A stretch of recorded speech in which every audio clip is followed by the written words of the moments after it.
Welcome to the Pop Cult Podcast. Here are your hosts, Ariana and Seth.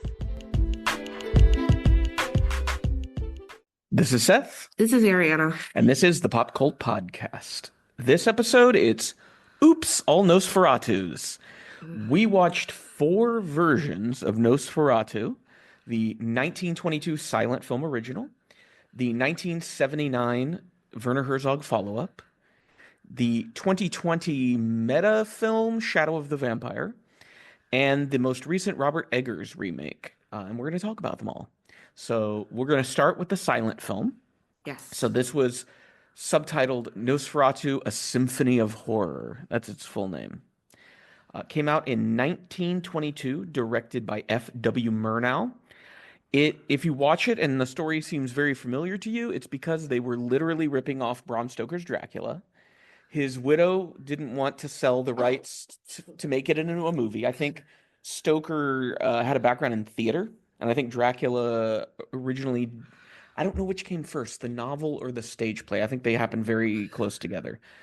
And I guess she just was not interested in, I think maybe she thought like cinema was this sort of trash medium. Yeah. If only she could see the movies now. And so she just refused. So Murnau and crew decided they would just still adapt it. They would just change the names and move around some details. Yep. And so we end up with Nosferatu, A Symphony of Horror.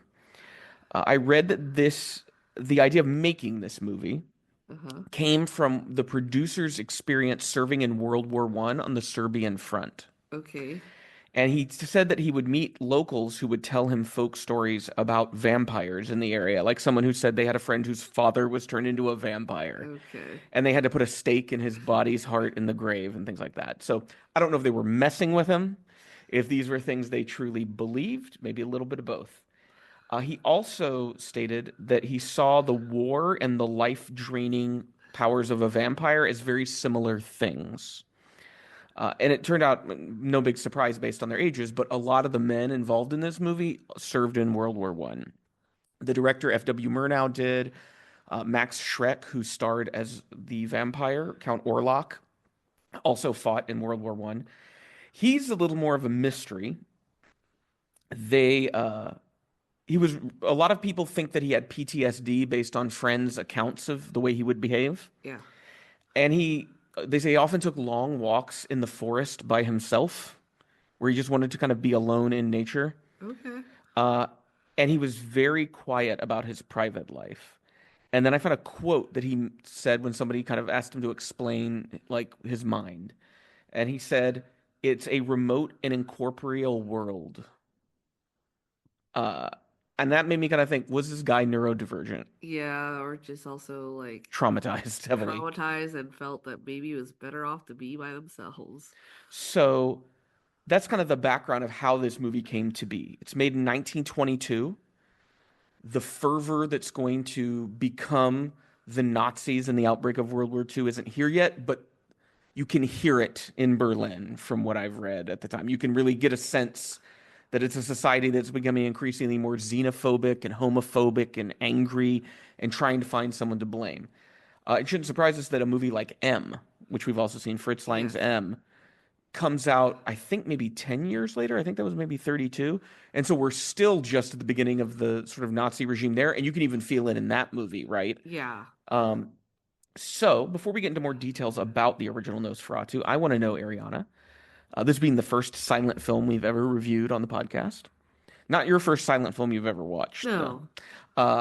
What did you think of the original Nosferatu?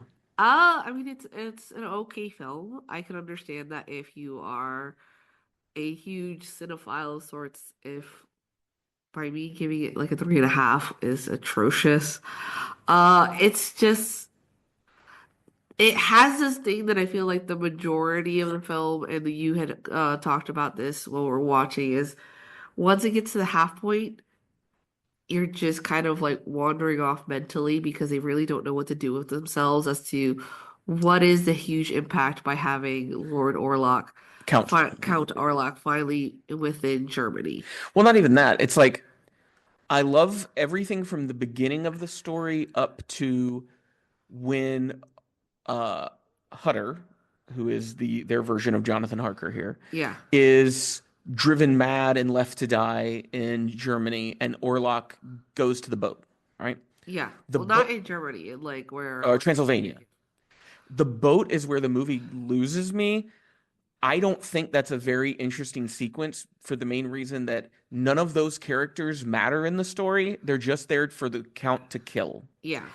And so I understand from like a horror perspective why you might put a sequence like that in there, but knowing that like none of these guys are going to matter, so them dying doesn't really matter, is just sort of like, yeah, just get to the city already so that like the movie can start again. Yeah, and I think the problem is they waste away the opportunity of having this lone boat approach the oceans full of rats to be something of a like an omen that has come in. Well, because like yeah, what you do is you don't show what happens on the boat. You just show when the boat arrives. Yes. So that's even creepier to me than seeing Orlok like slowly stalk these sailors, because not seeing him do that and the boat shows up, there's no crew except for some corpses and these rats.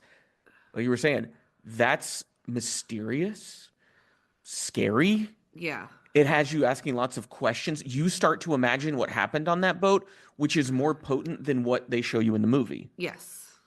Um, what did you think about the appearance of Count Orlok in the initial Uh, movie? Great from a distance, not so much from like up close. Because we Um, were watching a restoration, so it was yes. in much more high definition. Yes. They do wonderful work at the least with the shadows, which I feel like that's something that correlates within like the rest of the films Yeah. that tries to ripple through or like make an homage to. But and I like that the fact that even though it is a silent film, the stiltedness actually helps with the eeriness of it.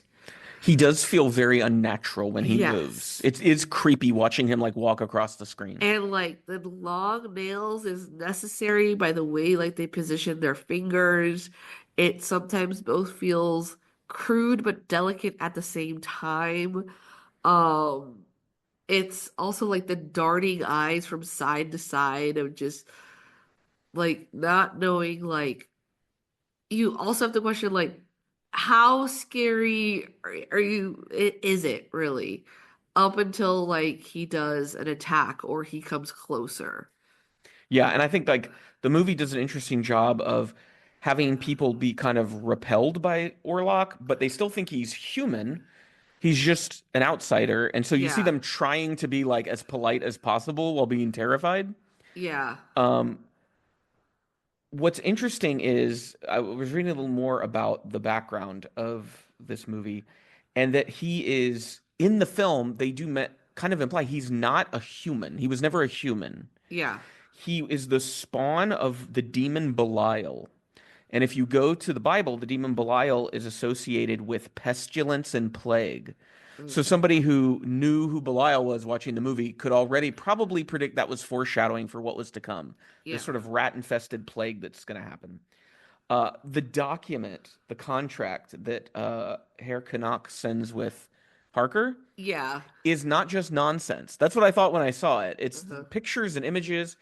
It's a language called Enochian. It was invented by an Elizabethan era alchemist who claimed it was the script of the angels. Okay. Uh, and I think that's what I found interesting about Nosferatu, having only ever seen the Herzog one and Shadow of the Vampire, is the vampire here is not a guy who got bit. Or even if you think of like Bram Stoker's Dracula, the Coppola film, how he's still a human who is cursed, right? Yeah.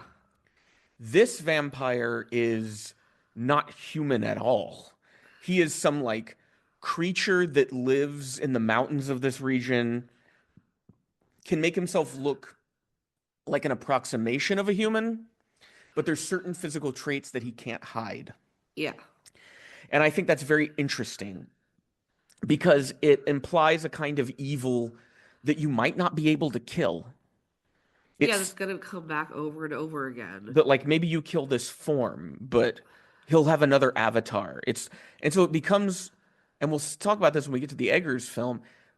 it becomes almost like a cosmic horror, very Lovecraftian, more than the Stoker thing. So while the plot structure is nearly identical, I do think they add enough elements that this vampire becomes his own thing.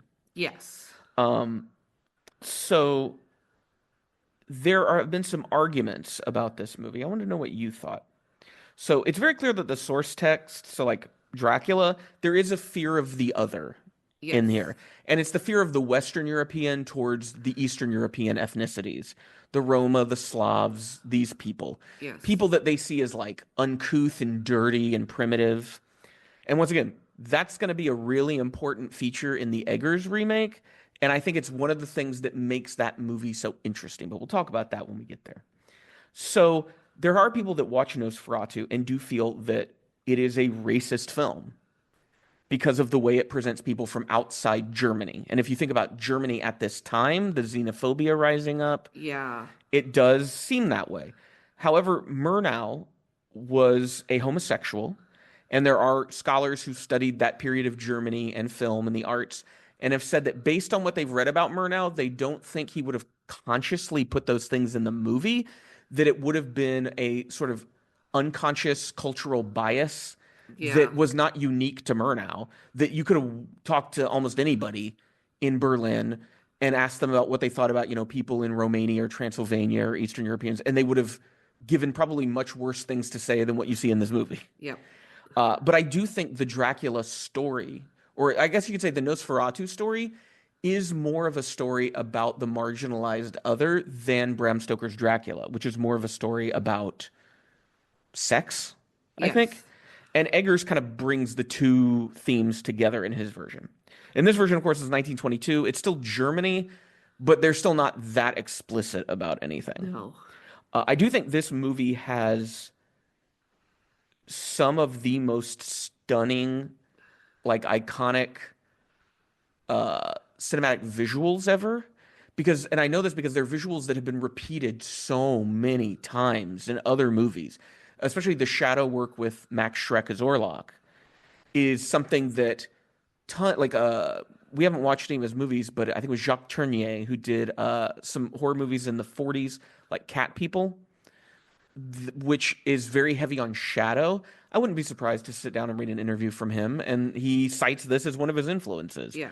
because it's so early in the form that of course it's going to be very like formative. It's one of the most like prominent early horror films to have ever been made. Um, the and it's also I saw someone point this out, and I think it might have been in Roger Ebert's review, and it's something we don't think about often because of our place in time and our distance from something like this, which is think about it, 103 years ago that movie was made. Yeah, that's crazy. This is the story of Dracula before it became a cultural cliche. That is very true. And so it's important to think about the mindset of people at the time who saw this. It would have been overwhelmingly terrifying. There were people who probably never even had heard of a vampire.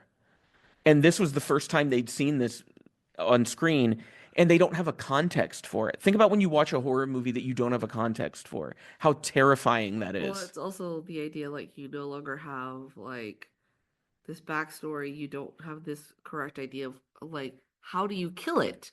How is it that like how is it made? How can you make more of it? And, like what's the weaknesses? We're not given those details except the fact that like oh he has an attraction towards Hurt's wife, Hutter's wife, Ellen. and that like he seeks to go find Ellen and make her like his own. But it's never implied that he can turn her into him, right? No, it's never It's just like he's going to like take her life. That's essentially what it is. Because I think we also have to look at something like a Bram Stoker's Dracula with Coppola. He's making a movie on the back of all of the tropes that are so soaked into culture by that point in 1992. I think is when he made that. And picking the elements that he likes most Yeah. and what he doesn't like. This one is just They're kind of figuring it out. yeah. And so they're creating the template for the Dracula vampire story as a film here. Yeah, I think it's being brought to a broader audience that have not grown up with these like fairy tales, as you can call Yeah. them, or like nightmarish ideas, and therefore making us believe in our own minds the different ways that you would defeat it. So, Bram Stoker's widow, when she found out they had made this movie, sued them, Of course. and she won. Yeah. And the court said all copies of the movie have to be destroyed. Wow. There were people who saved prints of the movie illegally. Yeah, I And mean, then in the 1960s and 70s started showing them again. okay. And at that point, Dracula had fallen into the public domain. Okay, perfect. So they were legally safe. And I'm so glad that they saved them because I can totally understand from her point of view what they did was illegal based on the copyright laws, right? Yeah. But at the same time, the historical significance of this film was important enough that it still needed, it shouldn't have been destroyed. It needed to be preserved, and thankfully it has. Yeah. Uh, a lot of the people involved in the original Nosferatu uh, fled Germany as things got worse. Some of them stuck around. Just a few of the two main players here, Murnau and Shrek. I think Murnau, from what I can recall, came to the States to become a filmmaker. He sort of fled knowing that like it was over in Germany. And I did read, I think that was Max Schreck he did more stage than he did film, that he would get up on stage and play a obvious parody of Adolf Hitler and mock him. And he was also a homosexual man, I believe. So there were, Yeah. and I think there were other people involved. I can't remember what capacity, but it seemed like there was a lot of queer people that worked on this movie, Yeah. which is so interesting because of all the connections between queer culture and the sort of vampire concept that we have now. Yeah. When you think about things like the original Dracula movie or like games like Vampire the Masquerade, which are very queer friendly games. Yeah. So Nosferatu, a symphony of horror. It's a rather simple movie. It's very much like a story framework, is what I would call it, with some Yeah. interesting details and shots and images. But there's a lot of room for it to be built upon. And that's what we're going to talk about a little bit later. However, would you recommend that our audience watch the original Nosferatu? I feel like it is necessary, especially if you're just gonna go with a critical eye to the new one. Yeah, I think if you really want to understand the 2024 Eggers movie, this is what you have to watch because then you see what he's subverting in the new movie. And he's being very true to the original movie, but kind of positioning his camera in a certain way or drawing your attention to things that were overlooked in the first movie. And we'll Yeah. talk a little bit more about that later. I would say it's definitely worth watching. It's in the public domain. It's free to watch on like Tubi, Canopy if you have those things. So there's really no reason to like not watch it. Yeah, and I think it's also an educational piece at the end of the day when you end up watching old films because they don't have the advancements that they had in the past, but there is kind of like this oddly quiet comfort about it too. Like being able to absorb at the least the text without feeling like you're zooming through it really too quickly. And then also just like that heavy makeup to try to emphasize people's eyes, the wardrobe, and then just also you like Lucy is Ellen. Ellen is more of a character than you would have thought in the film Yeah. because of the second half. Yeah. Yeah. She kind of disappears in that first half. Yeah. Uh, I would say that it's definitely worth watching. Um, and I'm losing my thought. I had a great thought. I know. I was letting you speak. I should have interrupted. That's what I should now. I should. But yeah, I think it's important because you understand the sort of roots of the horror that we watch now, and it began with a movie like this.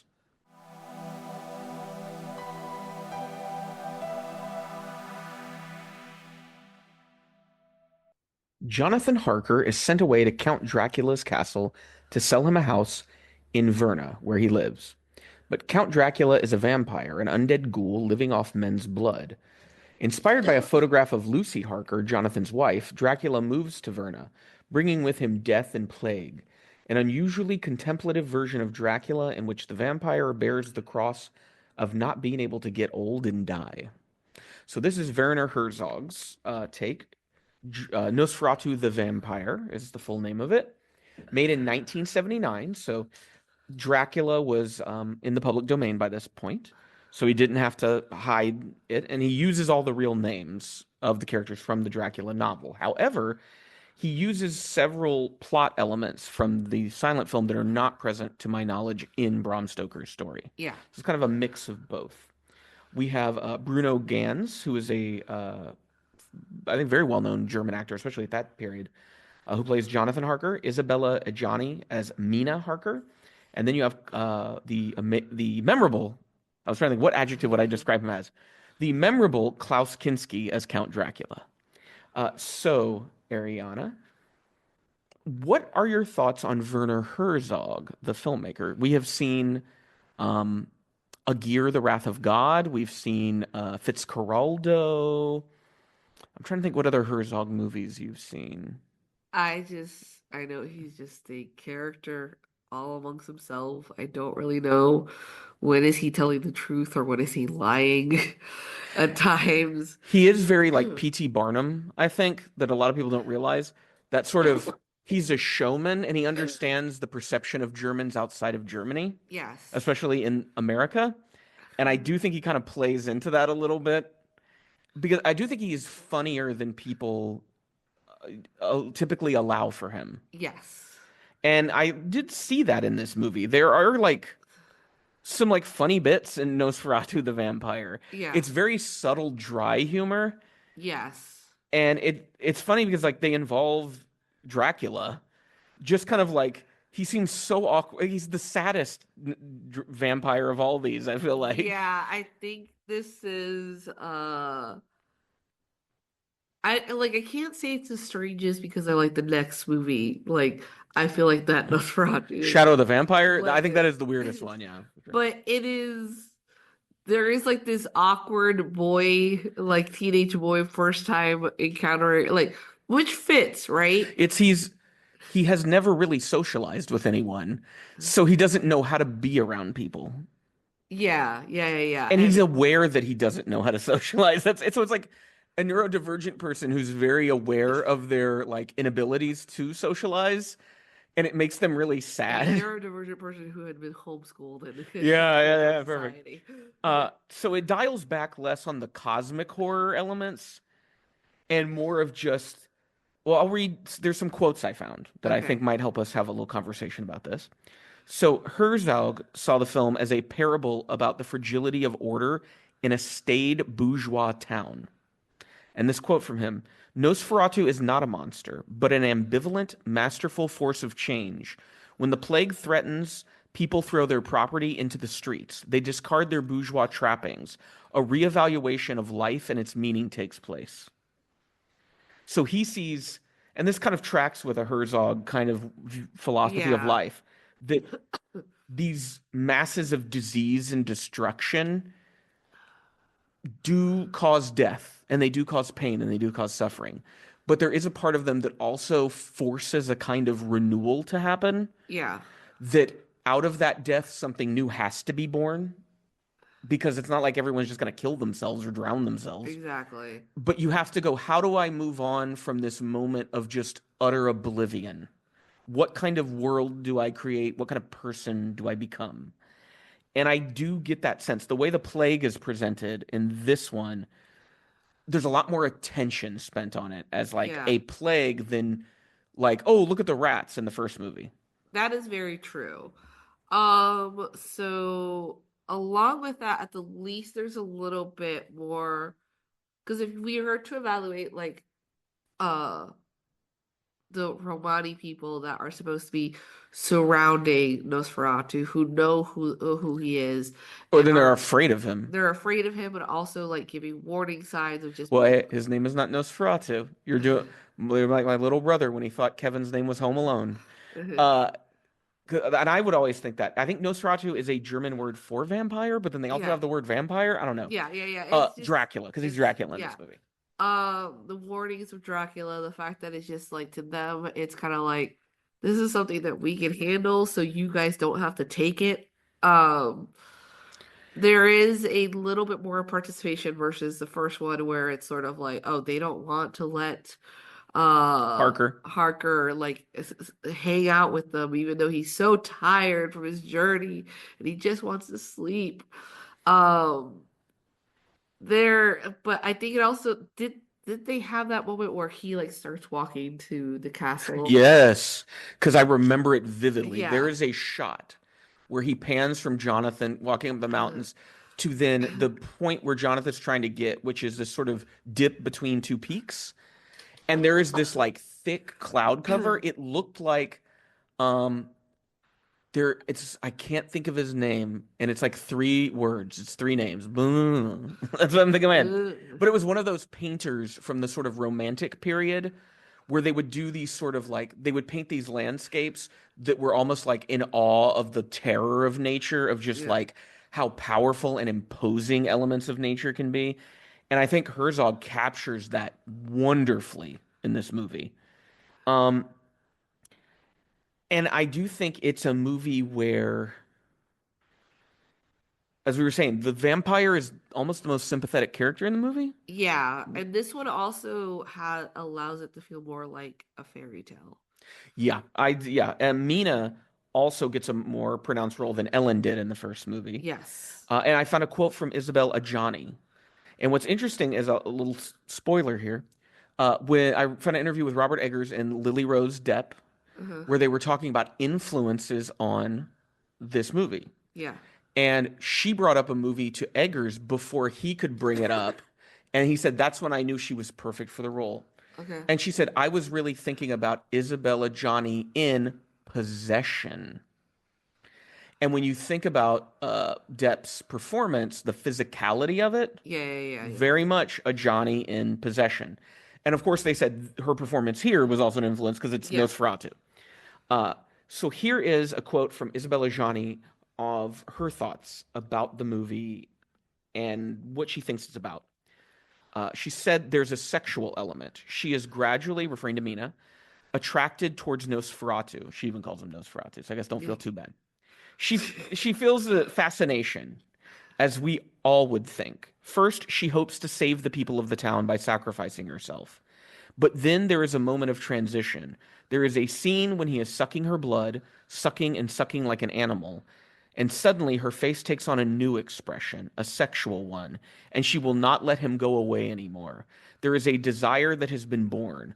A moment like this has never been seen in a vampire picture. So the idea that the vampire's victim is not a victim, but a willing participant in this coupling. Yes. And so if we think about the vampire as this sort of object in society, what do you think about vampires and sexuality and the way Herzog kind of presents that? What I do you think he's... think he presents it in the best way that like he can, to be honest. It is all her doing, right? In the film. The way she lifts up her dress at some point to reveal that this is a sexual thing. And there's also like a strange awkwardness coming from Klaus Kinski as like Count Dracula, because at first he's kind of like surprised by it only to give into it. Well, if you think about it, we go into that awkwardness. Where he lives, he is just a predator. The people that live below the mountain, he's preying on. Yeah. This is, I think, the first time, she even says, it's the first time we've seen like anything like this in a vampire picture. This is someone who isn't a victim anymore. This is Yeah. someone who wants to do this with him. And I think that's where that awkwardness comes from. He does such a good job of just sort of shock Yes. and not knowing, like, is this a trap? What am I? And I mean, it technically is a trap. But I think she's like Johnny said, it starts out for Mina as a trap, but then she's like, no, I want this. There is a couple side performances in here I really liked. Roland Topor as Renfield in this movie, Yeah. Harker's boss, very weird looking guy and very weird like behaving guy. But then I really loved, and this is such a small performance, Dan Van Hoosen as the warden, the jailer at the asylum. The scene where he comes to, I think it's Schrader, who is the doctor that runs the asylum, and he tells him about Renfield, and he is fucking creeped the fuck out by this guy. I think like it's just a scene, but it conveys like, pardon me, everything that Renfield character should make you feel, which is just utter disgust. And speaking of Renfield, that's one of the elements of the Dracula Nosferatu story that I've always struggled with. Is I just feel like he disappears from the movie in most versions of it. Yeah, he completely disappears in the first Because I iteration. can't remember like a resolution with this kid. Like he's just locked up and crazy. And then this one, it was Does he? kind of the same. Yeah. Kind of just Because appear. the He's thing is, creepy. He's because if the weird. thing anything happened to him, I feel like I'd remember because I remember what happened in the Eggers version to him. Yeah. But in this, I'm like, and the first one, it just, and I've never read the Dracula novel, so I don't know. Anytime you're dealing with like a text like that, that's much more dense, there might be something interesting that happens to Renfield. Uh, but he is such an interesting element in the story that never gets used fully, I think, until the Eggers version. Yeah. And then I feel like Renfield has a complete arc at that point.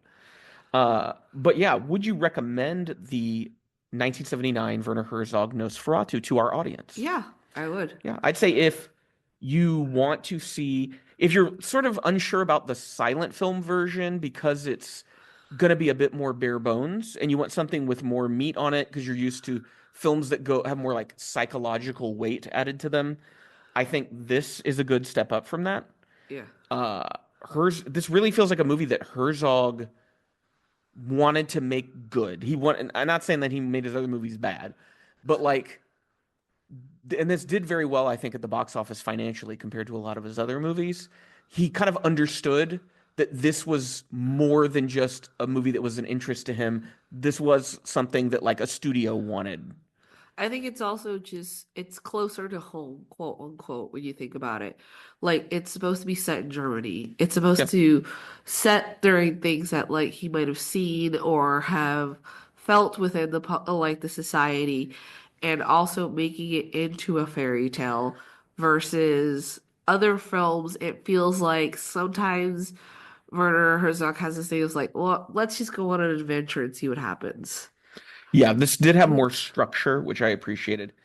Um, I do think that this, if you're a Herzog fan, I think this would make a good companion piece to Strozek, the film about the man who gets out of the asylum, befriends a prostitute, the crazy old man neighbor that he has. They all move to America Yeah. because I think our both protagonists, or not necessarily protagonists, but Dracula and Strozek are such awkward, weird little guys. Um, and it's about a weirdo going from one place to another and not fitting in. Yeah. And I think thematically that's an interesting dynamic. Those two play off of each other. So the other film we're going to talk about before we get to Eggers is Shadow of the Vampire. It's described thus as F.W. Murnau, played by John Malkovich, is struggling to create his silent classic Nosferatu on location in Eastern Europe.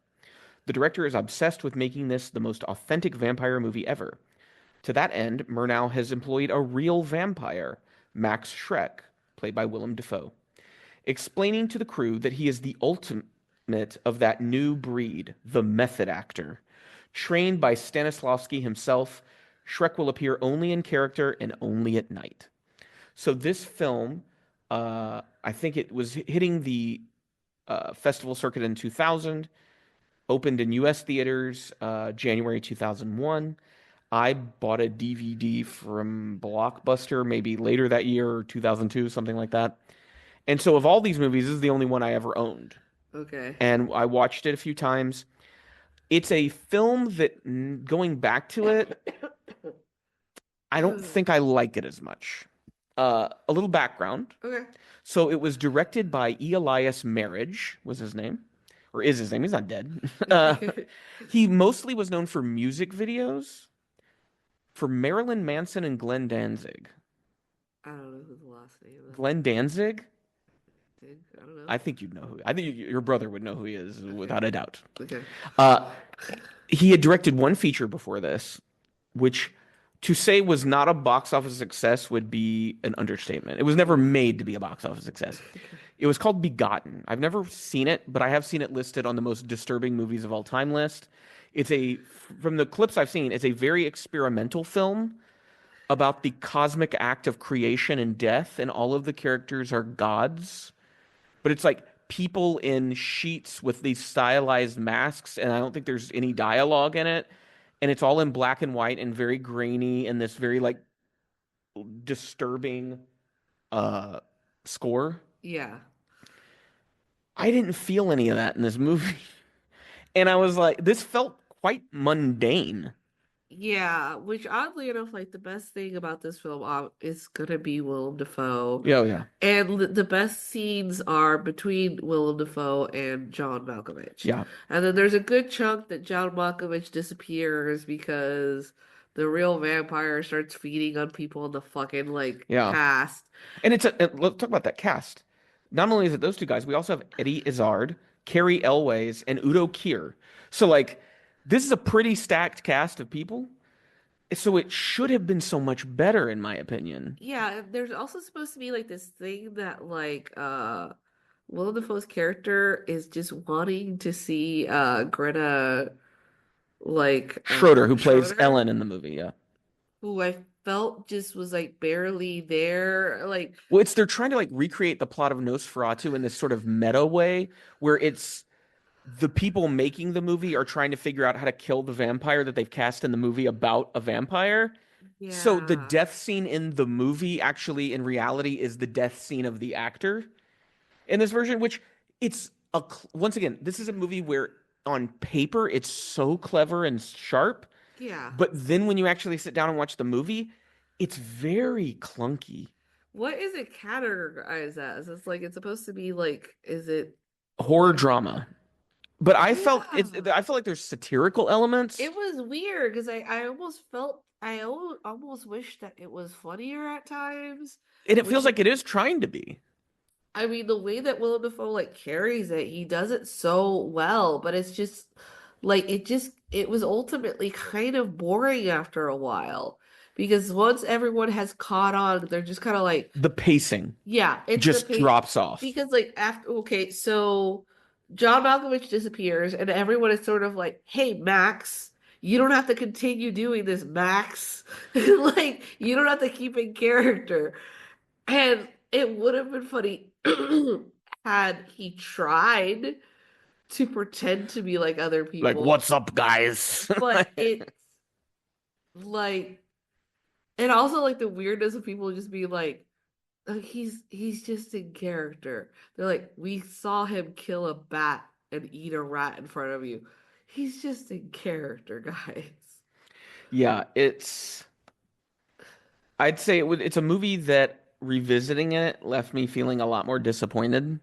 But I kind of expected that because I kept thinking about, did I really like that movie when I saw it? And I was like, this is okay.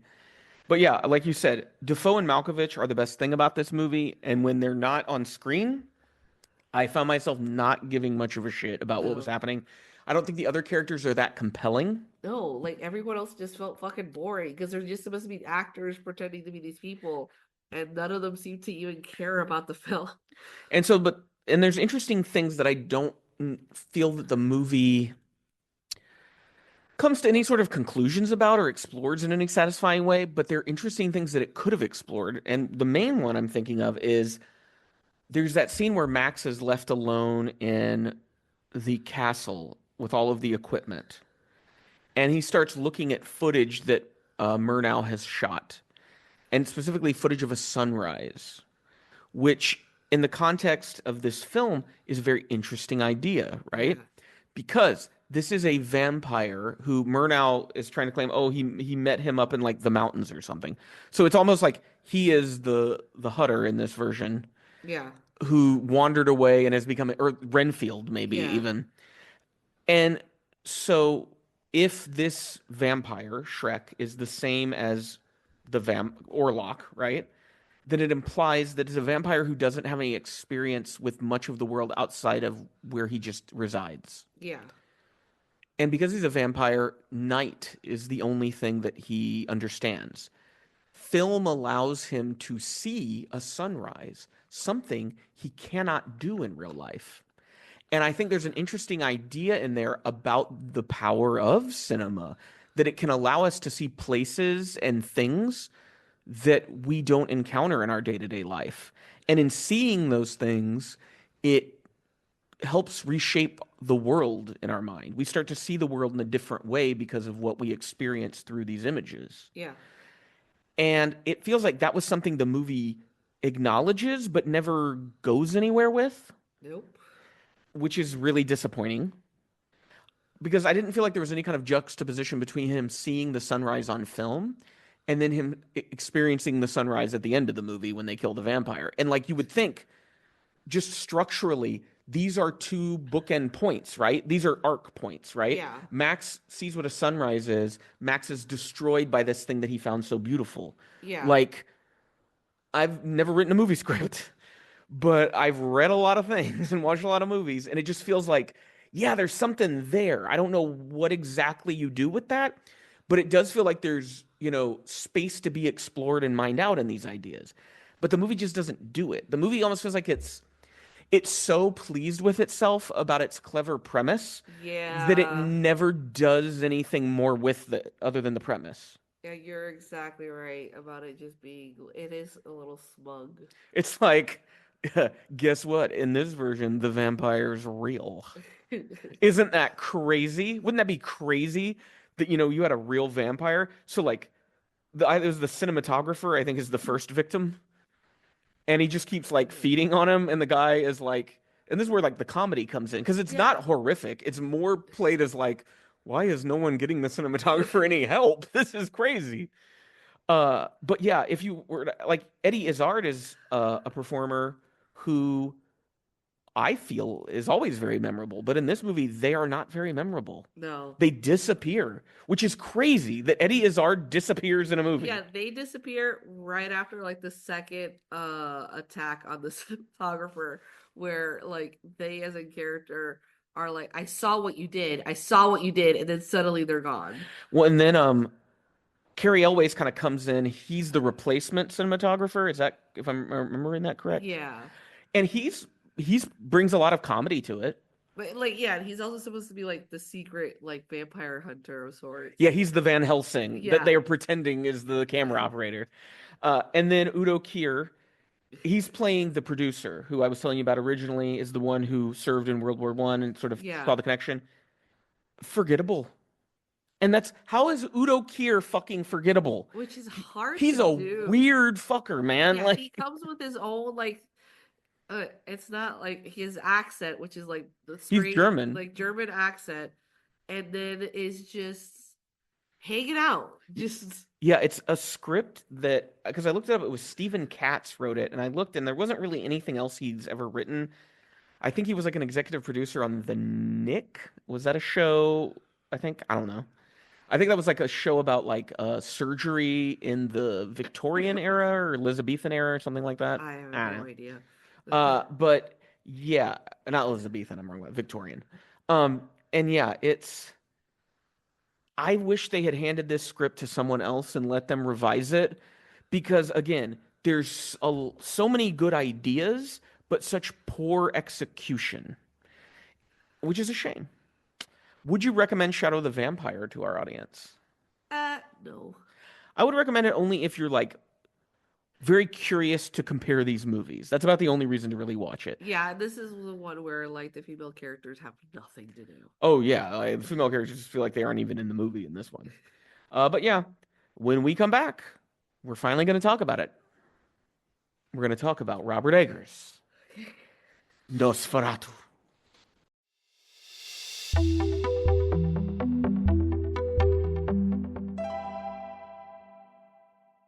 In the 1830s, estate agent Thomas Hutter travels to Transylvania for a fateful meeting with Count Orlok, a prospective client. In his absence, Hutter's new bride, Ellen, is left under the care of their friends, Friedrich and Anna Harding. Plagued by horrific visions and an increasing sense of dread, Ellen soon encounters an evil force that is far beyond her control. So this is the most recent Nosferatu adaptation from filmmaker David Eggers, who both writes and directs. adapted from Nosferatu, a symphony of horror. But also he cites Dracula because he's not going to pretend that Nosferatu is by itself. What are your thoughts on Robert Eggers as a filmmaker? We've seen all of his work. We saw The Witch in the theater when it came out. Yeah. We've seen The Lighthouse. We saw that in the theater when it came out. Yes. Northman we watched at home. And Yes. now Nosferatu. I think he is one of those filmmakers that when we talk, is obviously influenced by German films, which it's kind of a rare treat when you think about that within American filmmakers. Mm-hmm. He has this, he loves the tiny details. He loves putting in these ideas that other people would not put in. When you think about The Witch, like the old English that was really put into it. And it's difficult to understand if you're not prepared Yes. for it. And it's also like this funny thing of hearing people being like, well, I really didn't like the dialogue in this film. And you're just kind of like, The dialogue was like caught my ear. It was the dialogue was done on purpose. It's a dialogue in which you're supposed to think of German because it's originally supposed to be in Germany, but obviously, The like, Witch. huh? You said The Witch. No, I mean like Oh, when you're talking Nosferatu. Nosferatus. Yeah. Set in Germany, but it's like the way that they say certain words, I'm like, that's very dramatic. And like, Well, and then it was also made for Focus Features and Universal Pictures, so I don't think they were ever going to be cool with German with subtitles the no. way they wanted to market the movie. Um, but yeah, I think Eggers is a director who I don't think he is someone who wants to constantly recreate historical accuracy, but I think he wants to create or recreate the sense of watching similar movies. Yes. So in this instance, one of the first things I thought of as soon as this Nosferatu opened, and we got a few scenes in, was Hammer horror movies. So those British movies from the 1960s, Christopher Lee, Peter Cushing, and they were English actors whose characters had German names, and they were in places like Transylvania, Yeah. and it was all just kind of the suspension of disbelief that's what was going on. So you have, Christopher Lee as Dracula, who's not even attempting an Eastern European accent. No. Yeah. Uh, and so it's a stylistic thing. Mhm. Uh, and yeah, I think I've enjoyed all of Robert Eggers' movies, varying degrees. I think some of them I have to sit with and think about, and I start to enjoy them more. Like The Lighthouse is a movie that after seeing it for a second time, it started to make a little more sense to me, and I started to enjoy it more. Yeah. Um, Nosferatu, I enjoyed right off the bat. I enjoyed it too. It was because if we're gonna do like a ranking style between all the films, when you think about at the least the female characters, uh like on the bottom is going to be the one that we Shadow of the Vampire. Shadow of the Vampire. Then the original. Hmm. Then Werner Herzog's, and then this one. What's funny is I've seen several people say that they think this movie hates women. And I think what's going on is it's a we've talked about a lot on this podcast. The lack of critical thinking and literary analysis absent in so many Americans, where they can only process a piece of art on the most basic surface level and they don't understand subtlety. So often what you'll see is people mistake the filmmaker putting something bad in a movie as an endorsement of such a thing. Yeah. So I've seen idiots do that with like Scorsese, acting like he thinks mobsters are cool.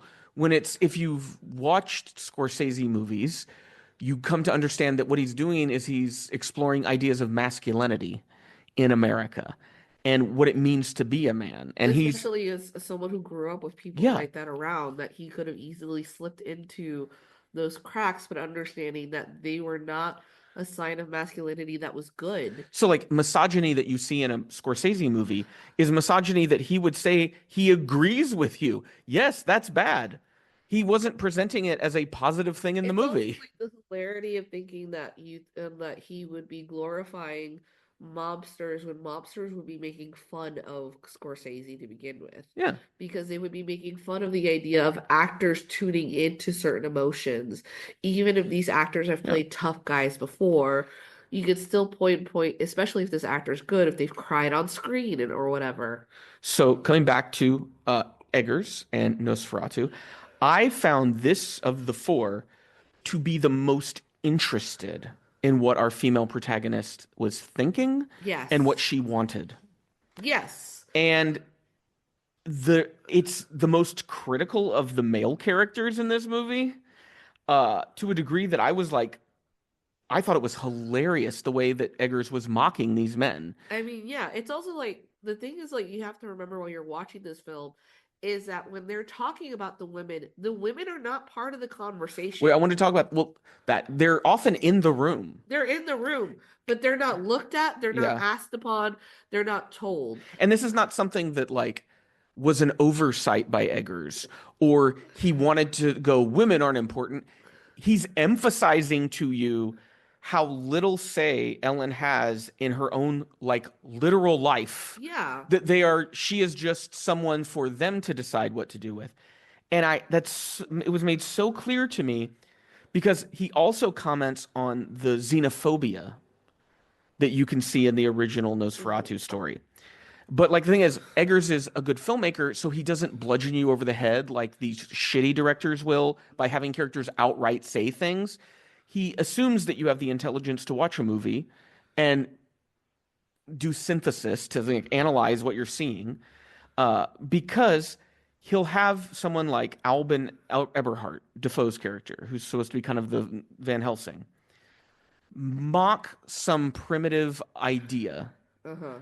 of the Roma people, the native indigenous people of the Carpathian Mountains, as being superstitious. But he is an alchemist who practices bloodletting. Yeah. And Eggers knows that we, in our contemporary context, are going to see and hear this, and he hopes we go, oh, isn't that ironic? They look down on those people as primitive, but we, living in the 21st century, look at these Germans and we see them as primitive. So I almost feel like it's supposed to be this sort of reciprocal thing of, yeah, now think about in your life, especially, I mean, started this before COVID, like the production, but it really made me think about COVID and all of the choices and things being made right now in terms of, anti-vaxxing and anti-masking and weird pseudoscience that's kind of reemerging of you will be mocked in the future by other people Yeah, who see you as primitive. there is a layer of even both sides when you think about how, like, there are layers to what they believe in. So when Willem Dafoe comes in, finally sees like Ellen is kind of like, why do you have her in a fucking corset? Like get like untie her from the fucking bed. What the fuck have you been Yeah. doing? You've been sedating her? He's the They're most like sympathetic towards her in the he's whole the movie. most sympathetic towards her, and then like Aaron Taylor Johnson's character towards the other end. Who is, we haven't said who's playing who here, Yeah. but so that's Friedrich Harding, who is uh, her husband's friend. She stays with him and his wife Anna, who's played by Emma Corrin. Yeah. And in the previous versions of Nosferatu, not Shadow of the Empire, because it kind of only like focuses on a very tiny sliver of the film, but in Herzog and the original, there is a portion of the movie where he leaves Ellen with his friends. And I never really felt in those other movies that had much significance other than, well, his friend, or I think it's his brother-in-law. Yeah, he leaves it with her. I think it's supposed to be his Brother. brother. And it's the I just feel like it's to have another character in there that he can say things to when he gets back that can push the plot forward. But this instance with Eggers is the first time where that couple who she stays with is important and significant to the plot thematically. Yeah. So what were you saying about Friedrich Harding? That character. Friedrich Harding at the end of comparison to Willem Dafoe's character is also thinking like you have old beliefs, you're insane. There's a scientific reason for this.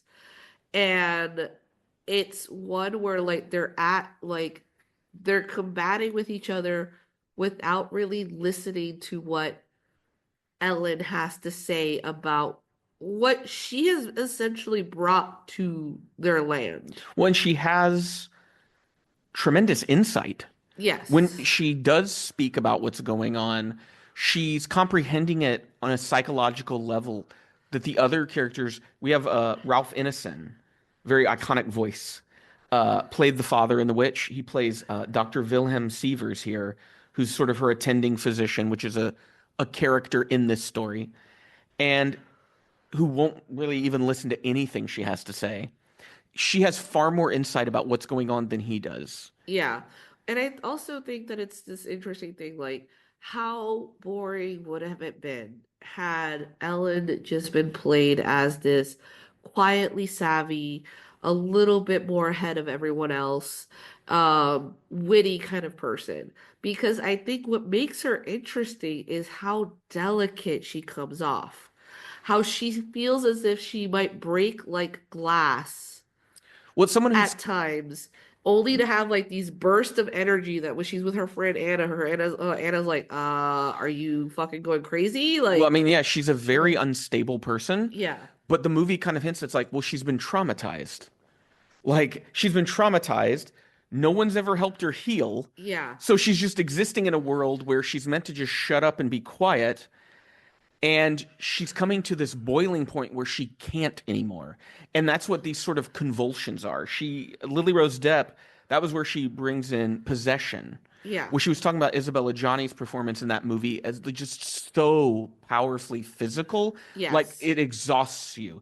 There was also a thing that Eggers had incorporated in some of his other movies. It's a Japanese dance theater called Buto uh-huh, that he apparently had incorporated in The Witch with some of the convulsive sequences. And he showed Depp footage of this because he said, I want you to kind of see what elements you can incorporate. And she said it was a very important piece of her performance yeah, because she said it is this, and she described it as a kind of possession. It's this idea of, oh, I think I might have written it down. So, yeah, the desire to silence your conscious mind and allow something else to take over. And yes, she's talked about how alluring that is because she was saying, you're expected to constantly make decisions. People are constantly asking you, what about this? What about this? What about this? And the idea that you can still exist, but just allow another thing to puppet you, essentially, yeah, is not necessarily something that you would want to shy away from. It sounds like freedom in a yeah, way. You can just exist, and this other thing will just take care of it for you. yeah. And so I think this movie does the best job of presenting Orlok in that way, as you understand the temptation. Oh, yes. I'll be honest, like whenever like I've been on like a lot of like big like book talk or whatever, when people go into like, oh, these dark fantasies, I want to read a book about like a woman fucking a monster. Never been into it. Mhm. This film almost awakened that in What a the fucked fuck? up That way. disturbs me a little bit because Orlok is nasty in this It's movie. just I think it was that scene of them arguing with each other that was just like how he's kind Would of you like say arguing with who?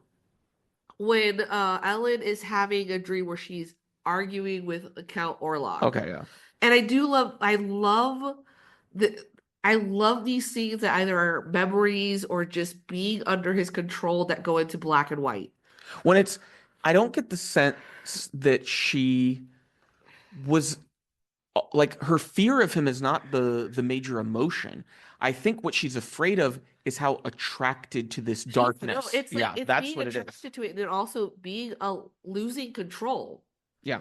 Being allowing yourself to be consumed by it because it's just like the way that like it is the most boldest that she is as a character when he's talking to her he's like you are not human, you are not of mankind, you and I are the same thing, and she's like how dare you fucking talk to me in that man. It's like there's She only a stands up for glimpse herself. of Yeah. that for a second when she talks to like Frederick towards the end Or of Hutter, her like husband. Hutter, like that she gets that, but it's like the moment that she like, and it makes sense. Like she should be terrified, even as he's like listing off his like he's basically gonna tell her like, you got 3 fucking days, and within those 3 fucking days, you're gonna see everyone who fuck you fucking love die, But guess what? I kind of still need your permission. Yeah. He's the only person who asks for her consent throughout the Yeah, full movie, he's the like, vampire. and he's telling her, even though I'm kind of forcing your hand, I still need your consent. Well, and it's because he knows he's not forcing her. She wants it. She's just afraid to say that she wants oblivion. She's afraid to say that she wants to fall backwards into just darkness and be Yeah, consumed by it. Because what I think this movie ultimately is, it's a tragedy of what oppressive societies do to women. Because yeah, what kind of you think about it, this is an element that was not in the other movies, and I know this was intentional. The Harding family have two daughters. In no mhm, other version of this movie do their friends have kids, from what I yeah, remember. And I think what's going on here is, and especially Anna, it was something I pointed out when we watched the movie. And now the more that I've thought about it, this isn't like an accident. Anna's hairstyle is copied on her children's. Her style of dress is copied on her children's. Anna is the only future Ellen has to look forward yeah, to bear children and then be these pretty little things for her husband. And but what I love is Eggers isn't going to have her say that. That would be stupid. That would be yeah, the dumb version of this movie. It's you are an audience member. You're not dumb. You can put it together. Think beyond just what you see. Think about what you see means. And so Ellen tries to communicate this to Anna, but Anna cannot understand her because Anna's mind is already lost to this system. Well, Anna's also like She's accepted it. well, like at one point when Ellen is like, oh, the sense of like adventure and like she's just like, there's something out there that I would love to like feel, and she's like, that's God. What you're feeling is God. Yeah. That she's like, it's not God. Like I know what religion is. This is not God. It's like it is what Ellen is describing is a drive to want to have ownership of her own life. And by being ownership of her own life means how her life ends. Well, because yeah, I think it's if you drive people to the extreme of telling them how they can live, the only thing they have left is how I can die. Yeah. And those are the people who kill themselves because they go, I have control of nothing in my life, but I have control over this body existing and this mind existing. So I will just destroy it. And in that way, Orlok represents all these destructive impulses. Yeah. And like what is interesting is that at the beginning of the film, while after Ellen has woken up from her dream, she tries to communicate with Hunter how she's feeling. And at some point, he tells her, no, no, no, don't. Remember, you're not supposed to talk about your childhood. The doctors say it makes you ill. So not only is she traumatized, she can't talk about her trauma. Yeah. And she loves Thomas so much that people are telling her, like, Ellen, by you telling him not to go, you're fucking over your future. He's supposed to have a job. He's going to make a bunch of He's money when he making a makes a sale. career. And she's like, I don't care about the money. I just want him home. And it's like, but then what type of man is he going to be? Well, and But when he it's comes also, back, he's a traumatized, broken man. but I do like the fact that they tie the fact that like he has borrowed money from Frederick. Mhm. So it means like he's kind of like, I have to go. I owe my friend money. It does make more sense for him to go and keep going, even though things get bad and worse. Yeah. Because he's like, but what am I gonna do back home? I need to pay my debts off. Um, but yeah, I think anyone who thinks this movie hates women doesn't understand cinema Yeah. because never at any point did I feel like that was how Ellen was being presented. It's crazy. Um, I love the way moonlight is presented in this movie. Eggers makes it feel eerie. Yes. And he makes it the light of evil, which is something I don't think I've ever seen. We think of because it's a movie about vampires, so like sun is the light of good. It destroys evil. Yeah. But moonlight is safe for evil to walk in. And I think that's such an interesting visual element he incorporates in. And those are the scenes I think you thought were black and white, but I don't think they're black and white. I think they're so desaturated that all we get are lots of blues and grays coming through. And they look beautiful. Yeah, and they're gorgeous. Haunting and Yeah. eerie. And it's like it captures the tone of the sort of gothic romance perfectly. Yes. Oh I want to talk about some other performances in this. Uh, but for the Ellen thing, I would argue that I think Ellen's shadow is cast larger over everything in this movie than Count Orlok's. Where in the other movies, it's always the shadow of the vampire, like literally the title of that Yeah. one movie, that like is portending horrible things. I think it's Ellen Yeah. because it's everything is happening to Ellen. This is about Ellen. Ellen is bringing him here. Only Ellen can drive him away. These Yeah. men are utterly worthless at the end of the day. Like they don't accomplish anything. No. When you think about the movie, they accomplish nothing. It is Ellen's the only one who can get it done because they're so incompetent. Um, I think let's talk about Nicholas Holt's performance because you made a remark while we were watching this movie. Yeah. And he's in Orlok's castle. Funny enough, he played Renfield In the Renfield, in the movie Renfield, yeah, with Nicolas Cage.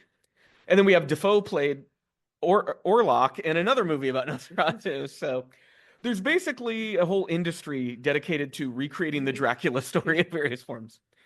So Nicholas Hoult as Thomas Hutter, Ellen's husband. You said that's some of the strongest emotion I've ever seen him give in a performance. Yeah. And I've been waiting for years. I've been like, when will Nicholas Hoult show me a performance where I go, I always think of this Mr. Show sketch where I'm going to describe the sketch to you. Oh, God. It's David Cross standing in a bathroom. It's supposed to be like CCTV footage, which why is there a camera in the bathroom? And he's singing into a mirror with a hairbrush. It's like a public bathroom. And he's singing something about I'm a superstar machine, taking it to the stars. Yeah. And Dino Stamopoulos, Starburns, comes out of the stall, and he looks at him and he snaps his fingers, and he goes, "You got the goods." That's how I felt watching Nicholas Hoult in this movie. It's a long way to get there, but I got there. Yeah, that was. And like It paid off. It was worth it. I don't know about that. It was worth it. But yeah, he is fucking committed to this role. He is. I mean, here's the thing. He can play off shy. He can play off awkward. He can play off charming. Yeah. He can play off like a dick. I've never seen him like terrified the way he was in this one, or just coming back, just losing his mind. Yes. That's what it looks like, a person who is going insane, where he is so far from the world that he understands that nothing around him makes sense, that just staring into darkness is enough to like snap his brain into. Well, let's talk about the other big performance in this movie. Yeah. Willem Dafoe, no.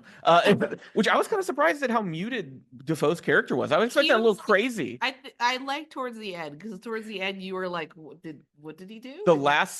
His last scene, or I guess his last scene is Ellen's death, but his scene right before that, where they leave him behind, that's when I was a little like, oh, this guy's a little nuts.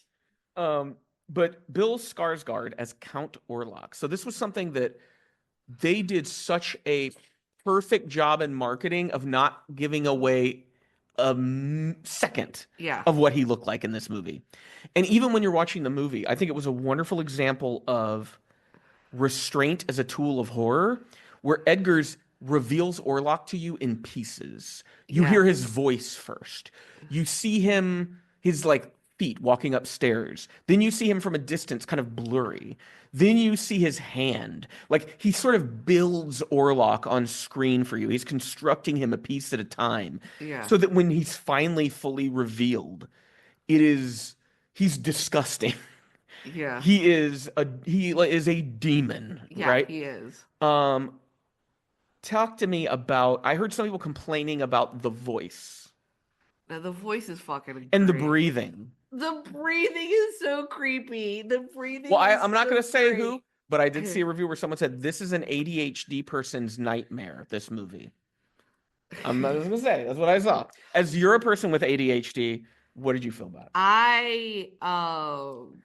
I particularly loved it. I am currently still getting over like a really bad cold. So you related. I related to that breathing hardcore. You were like, hey. He's off. He's got congestion. Leave the guy. He lives up in these And mountains. like the Poor thing is, ventilation in the castle. It's not going to be. and like funny enough, like Ellen has similar breathing afterwards. There's yeah, heavy breathing is this thing associated, but I And also think it's associated with the sexual act, right? Like yes. that's it's kind of connected there. And it is just one that you're just like revolted, yet you just can't be like, you can't turn your ears off about it. He has the most personality of all the Orlocks that we've seen, Yes. and it's the most radical design I've seen. And he is like the most intimidating.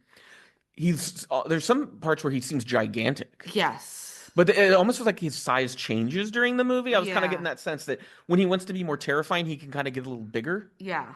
Um, the castle sequence where we have Hutter arrive at the castle and his stay there. What did you think of that sequence? I thought it was a great sequence. I do love like the little nods to the like the other films. It like there is this thing that like Thomas Hutter is dressed exactly the same in every fucking scene. Yep. Same kind of hat, same kind of jacket, um, same kind of bags that he's carrying, except like maybe like one or two movies are exactly the same. Um, I think they were going a little bit more richer by having like a show of like the people who live there and the fact that like Herder sees stuff before Hutter. Hutter sees stuff before he gets to Orlok. Well, he has a dream where he's standing with the, I guess they're Roma. But the thing is like it's not a dream But because well, it's we his don't know. We yeah. don't know. That's the thing. That's the thing. We don't know.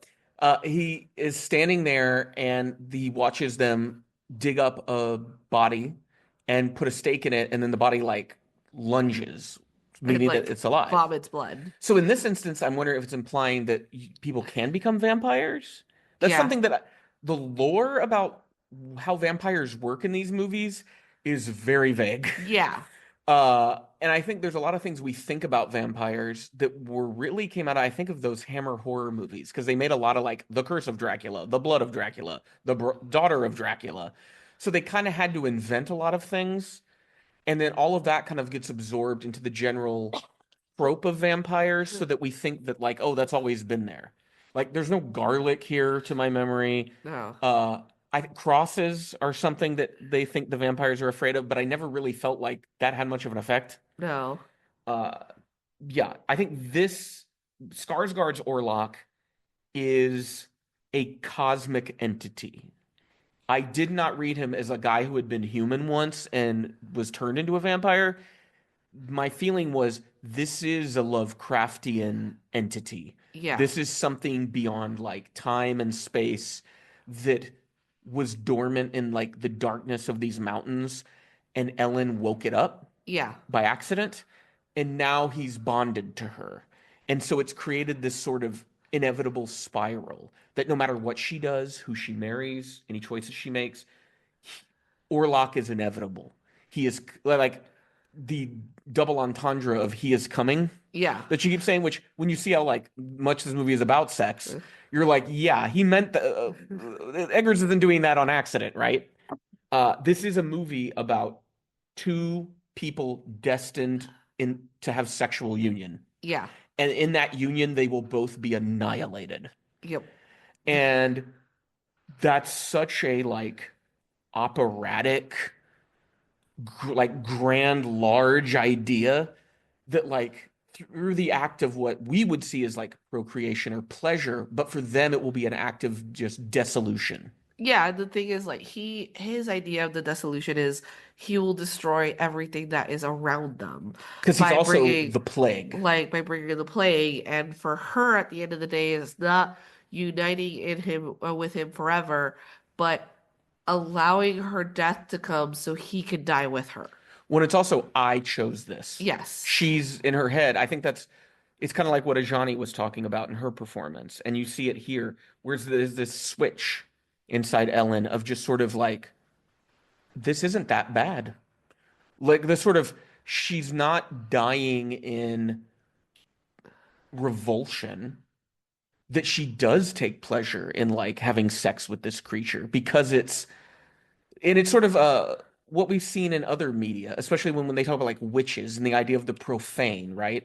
Of how witches would embrace concepts of the profane as an act of rebellion against the patriarchies they lived Yeah, in. it's also like the interesting thing is like towards his end, as he goes stares into this like the sky as the sun is coming in, realizing like, oh, he is like his coffin has been destroyed. She is holding his head like towards the light, like almost being like, don't look away, look at the fucking sun. She's forcing him to come out of the darkness. Yes. Uh, and so, yeah, it's just strange to me that anyone could watch this movie and walk away thinking that Ellen was this like powerless character.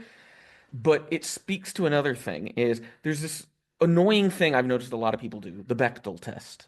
Yeah. It's that oh, a movie isn't pro woman unless you have two female characters that have a conversation and they're not talking about a male character. And the idea was originated by Alison Bechdel, who is a writer and graphic novelist, who has come out to say that it was never meant to be a serious gauge of art. It was just a thought experiment that she had. And I saw someone take it and say that it's also a tool that should not be used on individual movies, but is more of a metric for cultures. Like, why are none of the movies in this culture ever feature women talking about anything Yeah. else? Right? And I loved a quote I saw from her. I think it was she did an interview with The Guardian a few years ago, where she talked about the what she's seen in Hollywood is this cheap, lazy way of making films fakely feminist, where you put a female character in who's never that well developed, but she just like is violent and it tricks Americans into thinking that this is a feminist movie. Yeah. When it's like, no, this is just a movie perpetuating like the violent American society. It's not like, That the only way yeah, that a woman can be cool is to adapt to men's violence. yes, exactly. That, yeah, the only way a woman can be interesting is if she is as brutal as men are. Yeah. When I find Ellen to be the most fascinating character in this whole movie, Yeah. and it surprised me because I'm someone who doesn't necessarily like Nepo babies, but I have to give Lily Rose Depp props. Like, she nailed it in this movie. And she actually made me excited to see what she does next. Now, I'm not as big of a fan of her to go back and watch HBO's The Idol Yeah, let's not. because I've heard that's fucking terrible. But she seems, because she even brought up films to Eggers that were movies I've never even seen, but were like they were more of Zulawski, the guy who made Possession, other movies that he had directed Oh, that wow. he was aware of and brought those up in conversation with him when they were talking about the role. And so it makes me realize, like, oh, okay, she knows her shit. And that means when she's going to be very interesting to see what she picks Yeah. to be in. I don't see her picking a Marvel movie.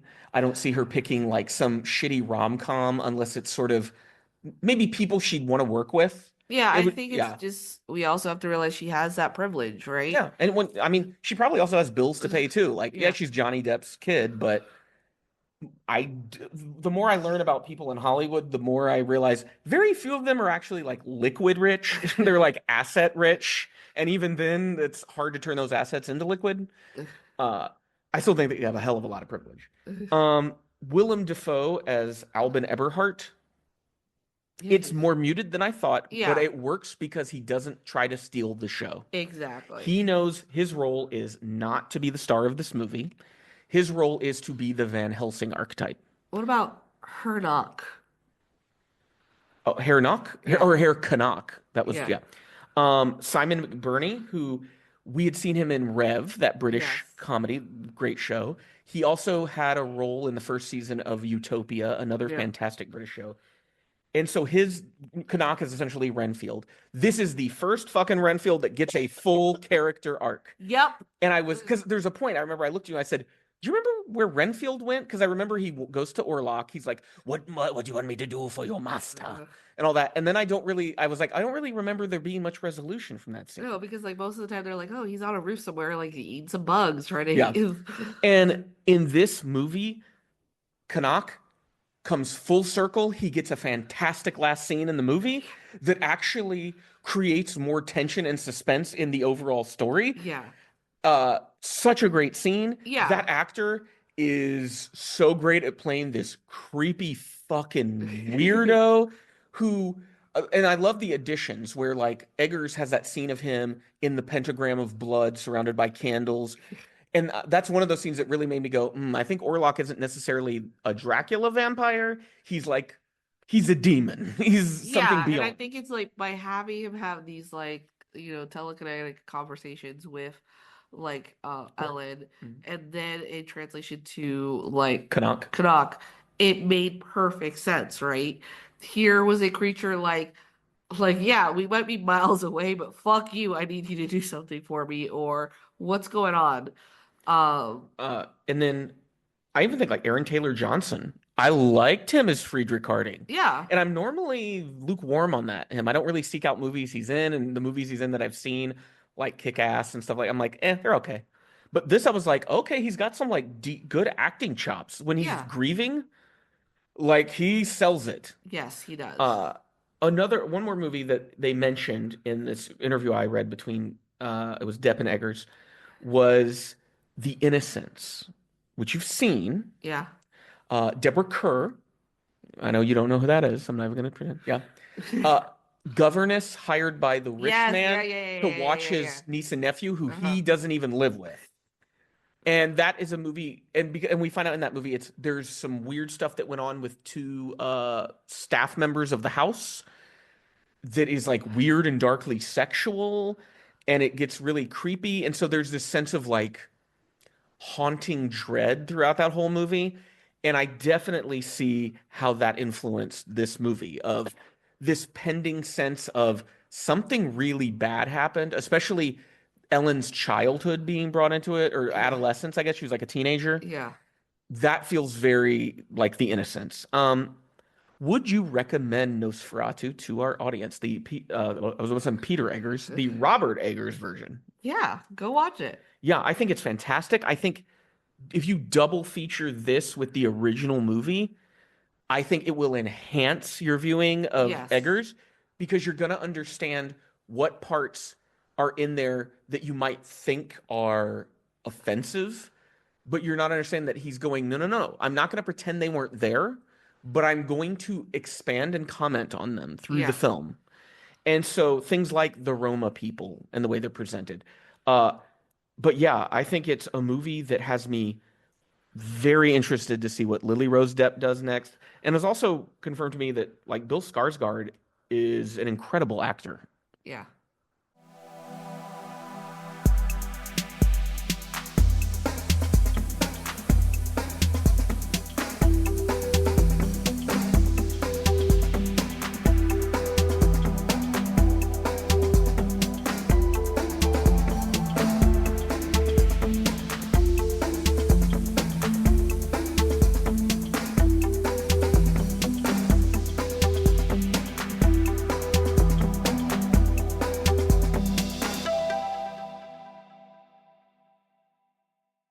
Well, we hope you enjoyed this Nosferatu-filled episode of the podcast.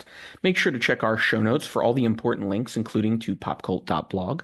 Also, make sure you're subscribed to be notified when new episodes are up wherever it is you listen to your podcasts. If you visit popcult.blog right now, you're going to find a lot more reviews. We were finishing up our series for January, which was Hazy Shades of Winter, lots of movies set in snowy, wintry times.